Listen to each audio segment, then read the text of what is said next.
Parti. Salut les ferrailleurs, c'est Michel Et Michel de chez ATDV.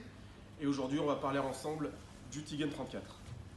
En effet, après une utilisation prolongée de cet appareil, vous allez peut-être être amené à faire un réglage. Et Michel, comment on résout ce problème? Alors, ce n'est pas un problème, ça arrive. C'est quelque chose qui arrive, c'est juste un simple réglage à effectuer qui va te prendre moins de 30 secondes et qui ne nécessite pas un passage à l'atelier.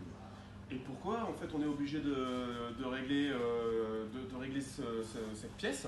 Tout simplement parce qu'il y a une pièce fixe et une pièce mobile. Oui, Et quand on utilise l'appareil, on a tendance à le choquer. d'accord. Donc la pièce mobile, elle va Bouger. bouger. Donc pourquoi ton appareil, si tu as ouvert la mallette, est Oui. livré avec une clé 6 pans? Ah, c'est justement pour régler en fait cette pièce. Tout à fait. Donc la pièce mobile, c'est le guide de fil qui est ici, qui D'accord. tient avec deux vis BTR. BTR. D'accord. Donc ces vis BTR, tu vas les desserrer et pas les démonter. Il ne s'agit pas d'un démontage. D'accord, C'est Michel. juste un desserrage. Ok. Tu les desserres.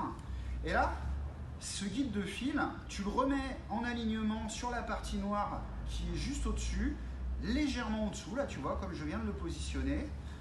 Hop, je le tiens avec ma main gauche, c'est plus simple. Là, je vois que tu as laissé un petit écart d'1 millimètre. J'ai laissé un écart à peu près d'1 millimètre. En fait, il faut vraiment qu'il soit en alignement. Dans l'alignement du Dans bec. l'alignement. Une fois que tu as fait ça, tu as vu, ça m'a pris quoi, 15 secondes. Ouais.